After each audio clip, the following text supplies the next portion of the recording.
They clapped when she screamed. They smiled when she danced. They even hugged her.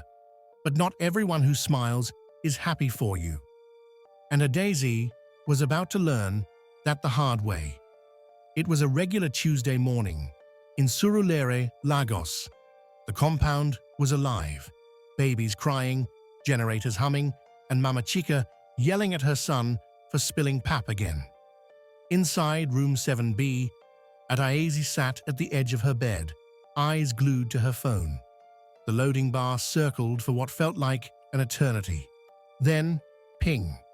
Her hands flew to her mouth. Jesus, I got it. I got the job. Her voice pierced through the compound like a church bell.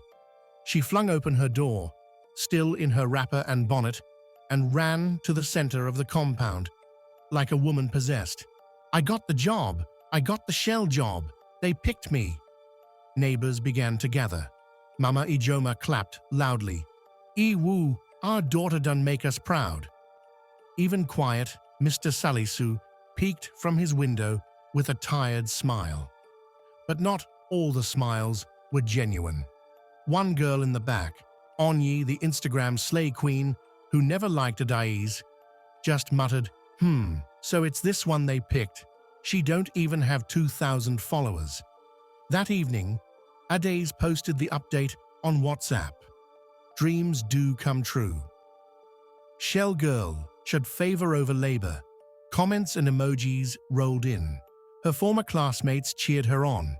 She didn't know that among the congratulations were cold eyes, watching her every move. Eyes that didn't sleep. Eyes that didn't blink. The next morning, Adaeze's phone slipped from her hand.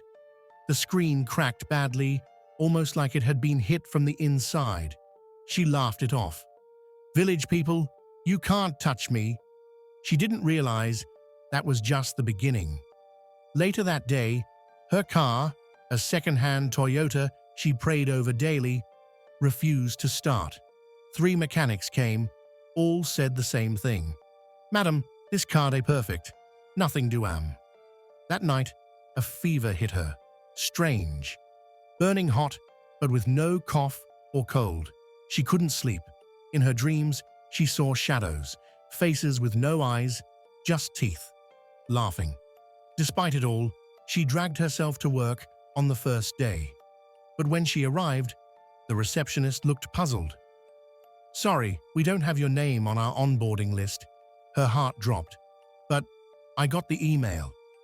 The HR officer came down after an hour of waiting. We regret to inform you there was an error in the system. We've already filled the position. You should have received a follow-up. She hadn't.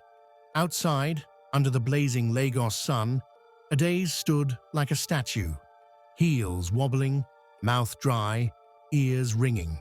How could everything go wrong so fast?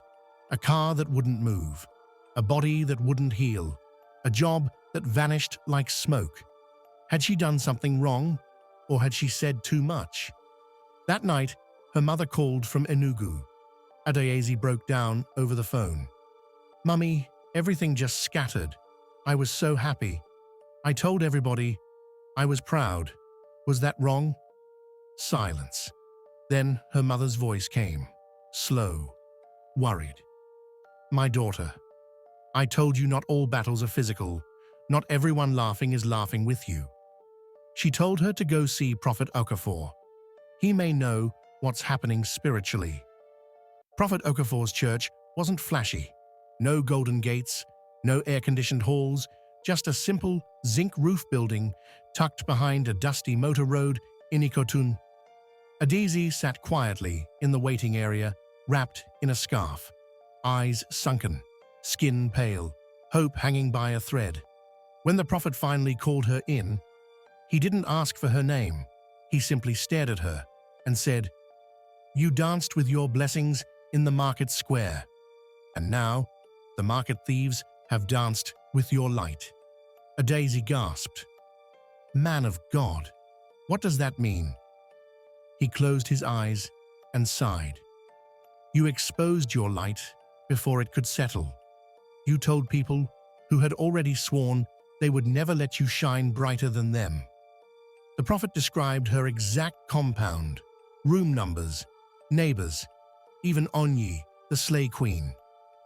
One of them, he said, carries her envy like perfume, wears it daily, but pretends it's friendship. Adaeze began to shake. But I was just happy.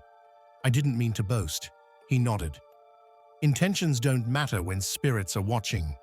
Envy doesn't ask for permission. That evening, Adaeze began her spiritual cleansing. She fasted, prayed, poured salt around her doorway as instructed. She deleted all social media apps, even switched SIM cards. Her life went quiet, silent, lonely. But slowly, things began to shift. Her health returned. Her sleep became peaceful. She even dreamt of a white dove sitting on her shoulder, whispering, "Not yet. Wait. Watch." Meanwhile, in the same compound, Onyi's life took a sudden turn. Her Instagram account was hacked. Her business page vanished. Strange rashes appeared on her skin. Neighbors whispered. Some said it was karma. Others said, nothing. Adaeze watched quietly. She didn't laugh. She didn't speak. She just watered her plants. 3 months later, without telling a soul, Adaeze applied for another role at a different firm, an even better one. This time, she told no one, not even her mother. She fasted on the day of the interview, and when the job offer came in, she simply smiled. Quietly, alone. She showed no status, made no announcement, just quietly packed out of the compound one morning and moved to a better apartment in Ikeja. Only Mama Ijoma saw her leave. "My daughter," she whispered, "you came in with noise, but you're leaving with wisdom. Let your blessings grow roots before you put them on display. The seedling that grows too loud will attract the hand that uproots it. Not every smiling face wishes you well. Sometimes, silence is protection." 6 months later, Adaeze returned to visit her mother in the village. She was glowing, peaceful, fulfilled. At a local women's meeting, a young girl asked her, "Auntie, how did you get so successful?" Adaeze paused, then smiled gently and said, "I learned to protect my joy before the world could ruin it." You don't owe everyone an update. You don't need to explain every move.